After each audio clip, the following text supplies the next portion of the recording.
35 वर्षमा नभएको चिज 35 मिनटमै नखोजौँ, त्यसलाई अलिअलि केही समय लाग्छ।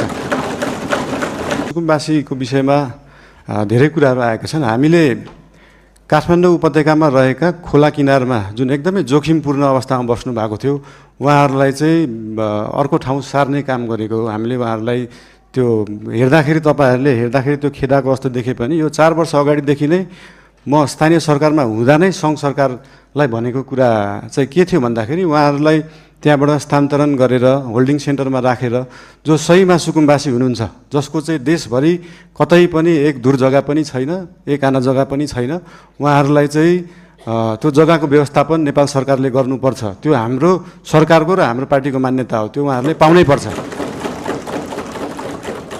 तर काठमाडौँ उपत्यकामा बसेकालाई किन एकदम प्रायोरिटी दिएर हटाइयो भन्दाखेरि विगतका धेरै वर्षहरूमा बाढी आउँदाखेरि उहाँहरूको घर डुबानमा पर्ने र उहाँहरूको स्वास्थ्य अवस्था पनि एकदमै नाजुक थियो। उहाँहरूको सेनिटरी अवस्था, उहाँहरूको त्यो वासरुम टोइलेटको व्यवस्था, त्यसको निकासा सिधै खोलामा थियो र उहाँहरूबाटै निस्केको त्यो फोहोरको दुर्गन्धले फेरि उहाँहरू नै बिरामी परिराख्नु भएको थियो। त्यसले गर्दाखेरि उहाँहरू बिरामी पनि परिराख्नु भएको थियो, खोला फोहोर पनि भइरहेको थियो र त्योभन्दा सबैभन्दा ठुलो कुरा चाहिँ उहाँहरूको ज्यान जोखिममा थियो। उहाँहरूको ज्यान जोखिमबाट जोगाउने काम गरेको हो नेपाल सरकारले। र जहाँसम्म उहाँहरूलाई जग्गा व्यवस्थापन गर्ने कुरा छ, त्यसको निम्ति भूमि सम्बन्धी हाम्रो समिति पनि बनिसकेको छ। हाम्रो मन्त्रालयले काम गरिरहेको छ, 2-3 मन्त्रालयले यो विषयमा काम गरिरहेको छ। अस्ति अर्थमन्त्रीज्यूले पनि यही आर्थिक वर्षभित्र हामी यो गर्छौँ भन्नुभएको छ।